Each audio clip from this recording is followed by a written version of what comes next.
Previously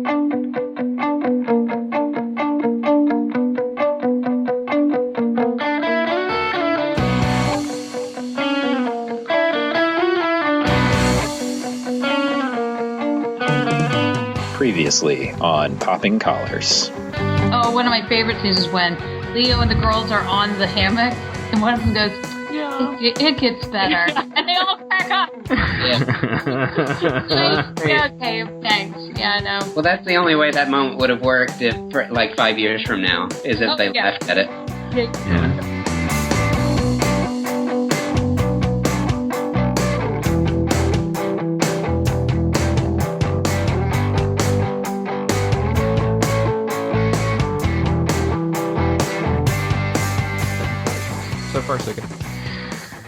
Welcome to Popping Collars, a podcast that lives at the intersection between religion and pop culture. I'm your host. My name is Greg Knight, and I am in Palm Beach, Florida. With me are my co-hosts, Betsy Gonzalez from Alexandria, Virginia. Hello, Betsy. Hey, Greg. Liz Easton from Omaha, Nebraska. Hello, Liz. Hey, Greg.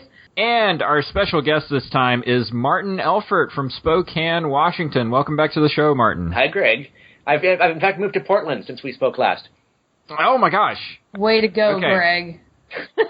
And our special guest this time is Martin Elfert from Portland, Oregon. Welcome back to the show, Martin. Thank you very much. I'm so glad to be here. I've done this too much so Come far. on. Misreported where people are from. This is episode 42 of the 1,191st ranked podcast in the iTunes spirituality category. I think we've found our niche. I think we are in that 1,200 range. That's just who we are. That's our dharma. But we strive. That's what we are. We're strivers, Greg. I'm going to lean in, and maybe it'll change. And our topic today is Black Mirror. So this is a television anthology series from the UK that features very Twilight Zone-esque stories of the dark side of life and technology. So let's just get right into it. There's 7 episodes currently on Netflix. Which story stood out to you, and why? Martin, you want to kick it off? I'm terrible at favorites, but the one I did watch twice was White Bear. Twist endings are a staple of horror, it seems to me, but they're so rarely done well.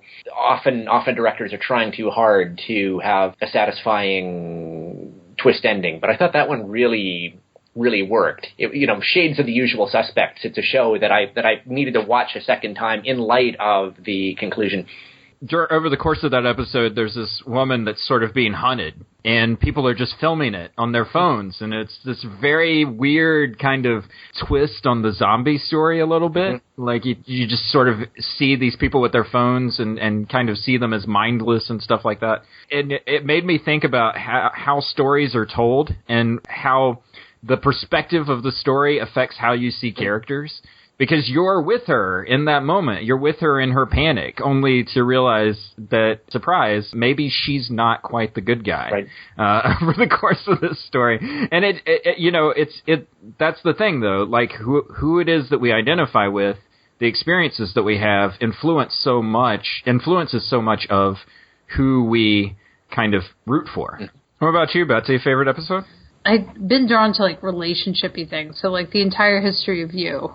Mm-hmm. I found to be really, and that was the first time, and it's something that comes up at other times in the episode of implants and things and the whole world being recorded from your perspective. And God, that ability to go back and like replay everything and dissect everything, that our memory is creating something that is really from our perspective and isn't necessarily big T truth. And it turns out, the guy who's completely paranoid and has an anger problem and a drinking problem, he's right. And, like, that is, like, yikes. I was expecting him to just be kind of office rocker and this technology has made him nuts. But no, he was able to hunt it out and sleuth it up. And I'm in the midst of doing an audiobook at the moment, The Circle by Dave Eggers, which also is dealing with similar technology issues. And the ability that there everybody wears...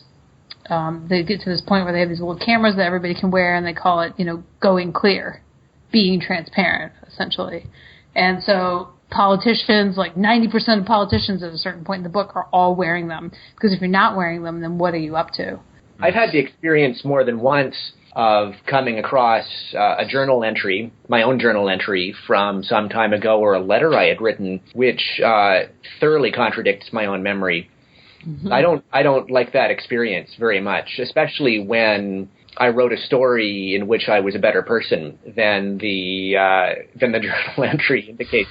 I find that really quite disquieting. Liz, what about you? So that one, The Entire History of You, was one of my favorites, probably mainly because it felt really realistic. Like, I can sort of see that being a thing that could happen, the way that with social media right now, we're sort of obsessed with documenting and preserving our own perspective. And I had an experience recently. I was on a big trip for work. I realized that I don't take I post a lot of pictures on social media, and I realized that I don't take pictures anymore that I don't share online. So I'm editing like, I can't take a picture of that because I don't really like the story it tells, or I don't really want people to see that. Like, why can't I just take that picture for myself, like for my own memory or whatever it is? So I think there's this way of we are almost obsessive about curating our own lives and our own experiences and interpreting them. It just doesn't seem that far off. And the other one that I really liked was Be Right Back, mm-hmm. where the guy dies, and so she has like a robot basically come back and as sort of a tool, I guess, to help her grieve the loss of her partner, this robot approximation of him. Which also, that one just seemed really tender to me and was a little bit of a departure from, it was scary too, it was disturbing, but it was a little bit of a departure from the thriller-esque other episodes. That one was the one that stood out to me, and I think that the thing that I really liked about that episode was that it flew against type a little bit for how that story usually plays out, because it has that kind of horror bend to it, where, she's created what's essentially like a Frankenstein monster in her bathtub. And, the horror trope in that regard is that, well, that thing is ultimately going to betray her, and, that's the sinister thing that's in the house. But all it does is love her. Like, it at no point does it ever stop loving her. But she can't handle the fact that this, it's not the love that she had. It's not the love that she needed. It's not a person, but she can't bear to let it go. So it's just this thing that lives in the attic that's a memory now. It's this thing of love that's still painful. I mean, you guys have hit it on all the stuff that I sort of noticed is like the technology on these episodes.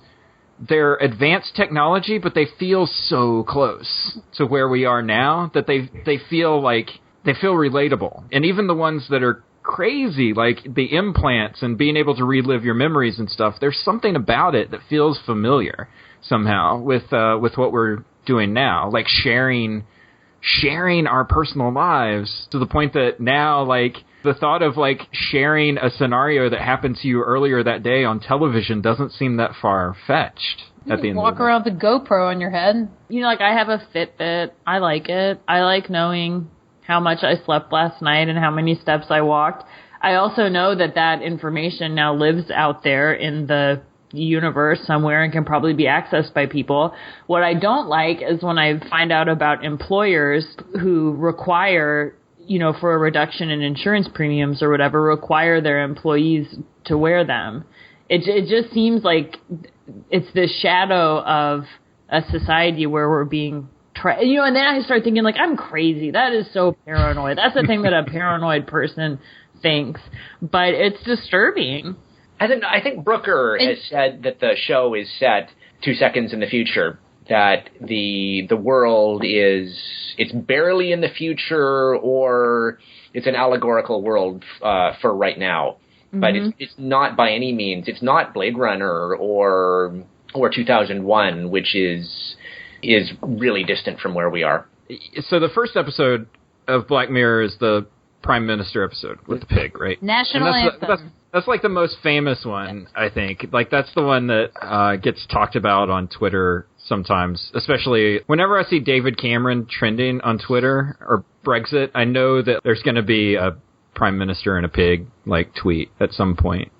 over the course of it. The thing about that story is that all the other stories have some form of technology that feels distant, futuristic, except for that one. Like, that's just television. But it's dependent on the technology that we have today in order for it to work, right? It's dependent on this idea that we have to see this car crash. And the bigger the car crash, the more eyes are going to be glued to it somehow. Well, I found it has to be recognized. The political episodes were the ones that were the closest to. I mean, maybe in the Waldo moment, the technology to have him be Waldo, I don't know whether that actually exists. But the political commentary episodes seem to be less technologically harnessed and more about just politics in general. I mean, that's why when we talked about doing this episode, we're like, how do we not talk about the political landscape going on right now when, you know, oh no, they pulled in an actor, and so now all the polling prior to that, they were all sympathetic towards the prime minister, and then after that, it was over.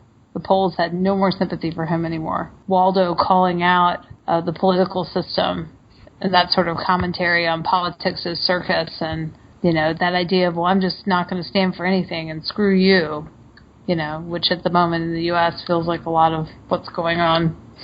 I'm going to support somebody who's kind of a big middle finger to everything else that's going on. A nihilist little bear. Yes. I don't know if this was a conscious decision or not, but one of the things that flows out of it, that one taking place with real technology, is Charlie Brooker and his colleagues established that they were native speakers of social media. One of the things that's so surprising about that first episode is that computer screens look like they actually look. For whatever reason, the Hollywood set decoration department, I don't know who's in charge of how computer screens look in movies, but whoever's in charge of that keeps on giving us computers that in no way look like computers. There's kind of these, like, you know, the green screen full of code, and when you break into the tower, there's this, like, three-dimensional map that shows up. This has nothing to do with anything. It's characters hammering furiously on the keys as they're trying to figure it out. Right, yeah, right, and perhaps running to the wall to pull the server apart before that Anonymous takes over. And that was really striking. Like, actually, that's what Twitter looks like. That's what Facebook looks like. And this is very much how these platforms function. Yeah, you have a character who watches the whole thing unfold and never leaves bed the whole time. He never leaves his bed. Twitter especially, like, whenever there's like a mass shooting or something like that, all of a sudden it's just like, well, gosh, I got to keep getting updates. I got to keep, staying informed of what's going on. And it's just random tweets. It's no more information than people sort of standing on the corner speculating sometimes. And in that national anthem episode, when at one point the girl's like, but this has been going on for an hour. They're like, she wants to turn it off, and they're like, but it's been going on for an hour. And I'm like, oh, God. And everyone's still watching? I mean, at a certain point, no one's speaking anymore. You know, the voyeurism culture is also very much on display here and on critique. I mean, and that is really the element of these episodes, is the social critique, the popular culture critique. It was what was so great about the original, Twilight Zone run.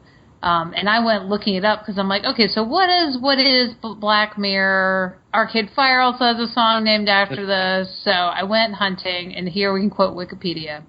Claude Glass is the other name for Black Mirror, and it was used by artists, travelers, and connoisseurs of landscape and landscape painting, and it's like a black mirror. It looks like a black mirror, and so you would use it. It's almost kind of like hashtag filter, right? Mm-hmm. So Claude Glasses had the effect of abstracting the subject reflected in it from its surroundings, reducing and simplifying the color and tonal range of the scenes, particularly scenery painting, giving it kind of a painting quality. So I found that so interesting. So this is so we're filtering reality in some way in each of these episodes.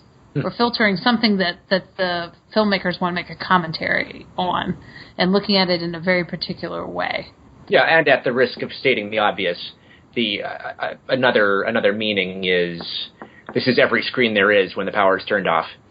Suddenly this is you staring back from this kind of inky void. Yeah, because the things that feel the grossest about it are the things that you're like, ooh, that's me, or ooh, no, and that is, when we rubberneck, when we, do whatever. Yeah. Those moments feel the grossest. And I mean, and this is essentially parable. That's what Jesus liked to do all the time. He's going to use things that you're familiar with, mostly. So it's setting, roles that you understand, like politician or priest or whatever, people you understand in a concrete way or have assumptions about, to then tell you a story where your behavior is being called out in the story, more than likely. I've been hating on Samaritans for years, but then the Samaritan's the hero? What the what? That sort of idea of critique. Well, and that was the thing about almost every episode of Black Mirror. I felt called out by them. I mean, I think that element of parable that you just described was really rang true. And they all, to me, had something to do with the self. What is the self when so much of our experience is filtered and translated through some other medium, online, whatever it is. Through the political polls or whatever. Yeah, or through, the social media sort of broadly. What happens to the self when we're sort of projected, I guess, in that way? I don't know. That's the part that felt really concerning to me, because I can feel it happening, to all of us. I think that this political season is an example of that. There's this spectator thing that's happening, and we're all lining up to watch it, and at the same time it's completely unbelievable and ridiculous, but we made it, we created it. This is the political campaign, this is the race that we deserve as a society. The 24-hour news cycle, the reality television, just like the constant fear-mongering culture, like we created this. These are parables for our times, parables that, as near as I can figure, never get to resurrection. That's one of the things that is so startling about the show, and maybe this plugs into what you're saying, Liz, that it's a show that's just stuck on Good Friday. I think there's at least 2 crucifixion stories in the 7 episodes. White Bear is a crucifixion story, and the first episode, where there's actually a substitution. The crucified one is stepping in and setting somebody else free through his own humiliation. I'm intrigued that this is a creative team that doesn't ever want to leave us in a comfortable place. We're never going to get to an empty tomb with these folks. If we talk about all the parables being explaining the values of the kingdom of God, that's what the parables are talking about. What does radical love look like? What does neighborliness look like? Those sorts of ideas, and that each one is communicating all of those things. What is the kingdom we are building now through this black mirror? What are we building, and what are we valuing now? And that seems to kind of be the thing that's like, ugh, well, this isn't anywhere close to that kingdom of God I've been building now, that we can build now, but it is also coming at the same time, there and here. Where I found the through line with these shows is in the Waldo episode. With that episode, it made me think that these are all stories of regret. Like, these characters are all regretting choices that they've made, or they're regretting where they are in their lives, or they're all regretting something. Wait, which one is the Waldo episode? Oh, so that's the politics, right? So you have this stand-up comedian who portrays this sort of character who's a animated bear, who's just making fun of, the political process and all of this stuff. He's and he ends up on a Daily Show kind of show. He ends up having a relationship with one of the candidates, and she spurns him at one point, and he decides that he's going to just break the relationship as best he can. Like, as best he can as a stand-up comedian, he's going to hurt her on stage, in public, in front of other people. And then immediately, I think, regrets the decision that he makes. And I think that God, that feels so social media has given us a chance to put really sort of hurtful, non-thought-out kind of bumper stickers on Facebook walls and Twitter feeds and stuff like that as we start to think through who it is that we're talking about and who it is that we're generalizing and who it is that we're hurting. We start to regret some of those things. It's like you're saying, Liz, this political cycle that we're in and the rhetoric that's coming out is about how can I hurt the other side as much as possible with my words. The parable of these stories is that you are going to regret what comes on the other side of that. Just pay attention to who you are. Do kindness. That's what we're called to. We are resurrected people. Well, and it's not just political, it's social too. Like in the last couple of weeks, or really few weeks, we have the child who fell into the gorilla cage, and then tragically the child who was eaten by an alligator. And in both of those cases, it's like the social media world just rallied to eviscerate these mothers for having a moment that I would imagine most parents are actually quite familiar with, of taking your eyes off your child for a second and they're fast and they're little and they are gone.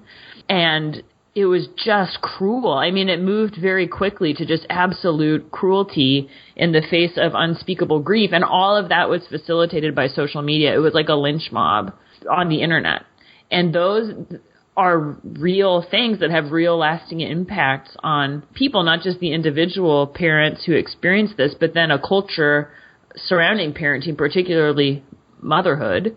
Socially, it was like there was this powerful force to criticize these people. And I could imagine that was just a step away from a Black Mirror episode. What I also found, though, Greg, too, like in that Waldo episode, what I found even more powerful, and I kind of left behind the relationship with the other woman who was running for MP, that what it really became about was the fact that he was unwilling to compromise, that he was being pushed to have his character become something and be something that he was not willing to do, and he chose not to, and he stepped out of that and away from it. And I think with our current landscape at the moment, it's kind of, well, how do you keep bowing and bending and compromising on, AR-15s or, whatever, or how do you bow and compromise and support a candidate who you said 3 months ago during the campaign was a totally untrustworthy moron? Like, how do you compromise yourself inside the system or not? Who you're going to be. And so, and it was interesting, he chose the moment, but of course, because it's Black Mirror, the world goes on and Waldo's on the back fins of airplanes and everywhere else. And so that because the character, he couldn't contain the character. He didn't own the character. That things can change. When I was a kid, I was maybe like 10, and we had gotten like a really good snowfall in North Carolina, which is really rare. But this was like inches of snow. So I took my Star Wars figures out into the snow and was playing like, little battles that I wouldn't be able to do if it was just grass, right? But eventually, like, the story that's playing out in my head requires that these things get buried in the snow, and I can't find them at some point. Like, I've lost them. And so my little lizard brain says that the easiest way to find them is to take a stick and just start beating the snow with the stick, and eventually they'll come flying out. And they did. They came flying out, but they were minus like a leg and an arm and like all these things. Like I broke my Star Wars figures like trying to find them. And in the moment I was like, haha, that's hilarious. That's so funny. Like that, what a funny scenario. After, a week and the snow is gone, and all I have are broken little Star Wars figures, it's not quite as funny to my little boy brain. And that's what I feel like the world is full of, are like little boys who break things and then like regret breaking them. I always think about that whenever I think about stories of regret, and especially when I hear stories about 20-year-old boys who think they have the world figured out. What is hell in Black Mirror? It's never-ending time. It's eternity. It is disconnection from others. It is dehumanizing. Dehumanizing. It is repeating the offense and living inside the offense over and over again. Even in the entire life, even in that, he's subject to living in that house alone, replaying his relationship. Holy smokes. Yeah. I've certainly heard it said for people who work very close with people in poverty say that the real crisis is not when you run out of money, but when you run out of connections. That isolation is when you really begin to despair.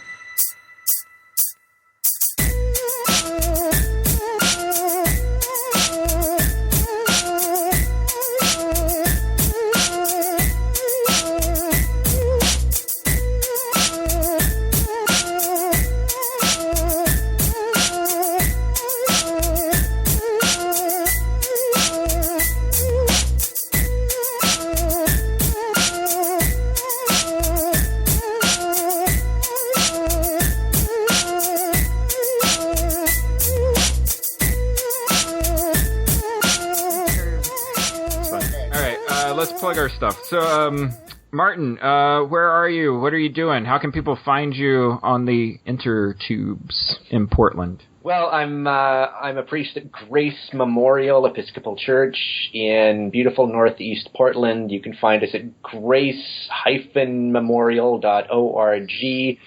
I blog and write a sometimes advice column on SpokaneFaithandValues.com, and I'm an unfaithful Twitterer. I kind of do that in spurts and in fits and starts, but you can find me from time to time at Martin ELFERT. And you wanted to say something that's floating around in my head? Yeah, absolutely. I just finished reading, as a great many people have, I just finished reading Atul Gawande's Being Immortal, towering, brilliant book. Beautiful and hopeful meditations on what a good idea it is to plan for the time when you're elderly and near the end of your life. Surprisingly exciting, surprisingly fun. Just a wonderful and important read. Liz, where are you? What are you doing? How can people find you on the Cowboy Camino? So I'm the canon to the ordinary in the Diocese of Nebraska. What does that mean, Liz? Why don't you explain to people what that means? Oh, my gosh. This is the bane of my existence. What does it mean? What is the canon to the ordinary? I don't know. So the bishop is the ordinary, and I'm his canon. And it's sort of like in a political model, it might be like the chief of staff. Or in a corporate model, it might be like chief operating officer. In my imagination, it's like I'm the Leo McGarry to Bishop Barker's Jed Bartlett. Oh. That's like in Game of Thrones, you would be the hand of the king. I don't know Game of Thrones, but I don't. So that's what I do. It's sort of like an extension of the bishop's ministry. And yeah, you can find me on Instagram and Twitter, both at Liz East. On Instagram, I am one of those people that doesn't put down my camera, and I try to just sort of show off a little bit of what life is like in the Diocese of Nebraska. And most recently, for me, that's been coming back from a week-long road trip through north central to western Nebraska. There's an old abandoned railway corridor that's been turned into a hiking trail called it's called the Cowboy Trail, and we call it the Cowboy Camino.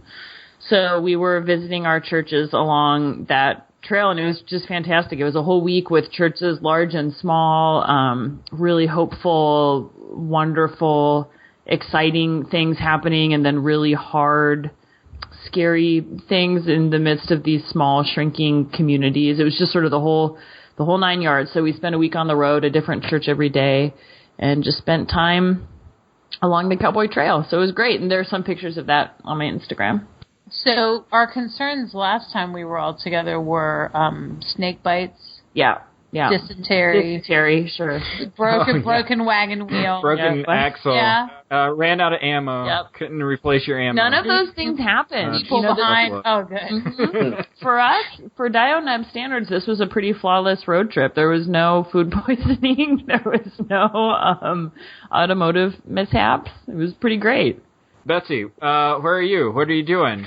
How is it being free? How is summer break? Yeah, so I'm kind of on break. So yeah, I'm a little bit ensconced in my watching has been discovering Veep, on HBO, which is Love it.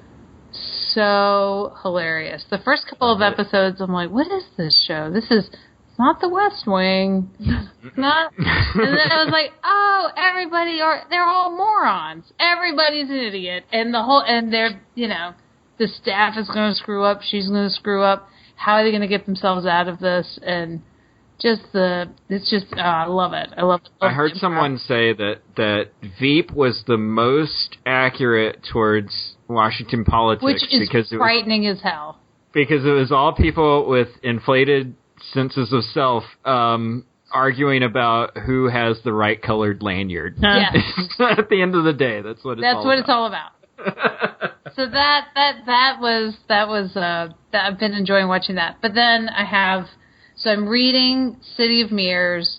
I'm listening to 2 other audiobooks, The Circle by Dave Eggers and the 3rd book in the George R.R. Martin Game of Thrones books. And what about you, Greg? What are you up to? Okay, my name is Greg, and I am the Director of Children and Youth Ministries at Bethesda by the Sea Episcopal Church in Palm Beach, Florida. You can find us on the web at bbts.org. Okay, that's my plug.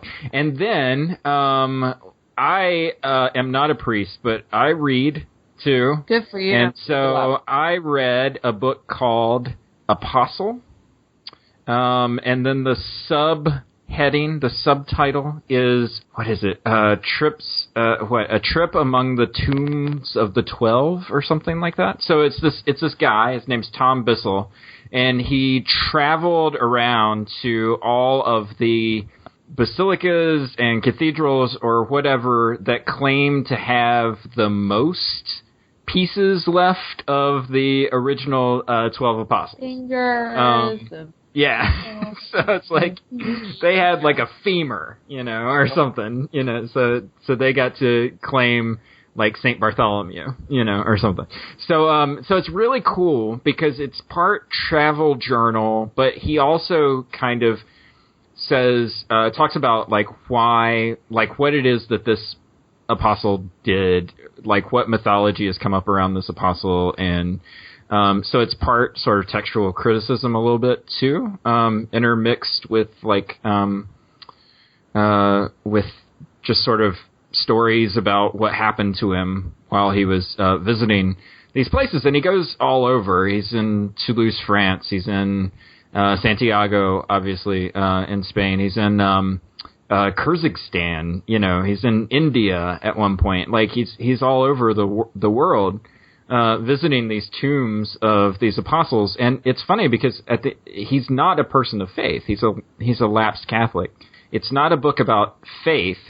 It's a book about why we tell stories about our faith. All right, Greg, sign us off. You can find Poppin' Collars on Twitter at Poppin' Collars. You can find us on Facebook, facebook.com/Poppin' Collars. You can also find us on our website, poppingcollarspodcast.com, where you can find each and every one of our shows. The most recent episodes of our shows you can find on your favorite podcasting app, be that iTunes, SoundCloud, Stitcher. All we ask is that you subscribe, rate, and review our show. Recommend it. Share it with your friends and your families and your book club. And also, we're featured on EpiscopalCafe.com each and every single time. We love EpiscopalCafe.com. We know you will as well. Check them out for all your Episcopal news and beyond. And with that is Poppin' Collars for this time. Thank you, Betsy. Thank you, Liz. Thank you, Martin, for coming on the show. We'll see you next time. Keep those cows popped. Read a book. Go read a book.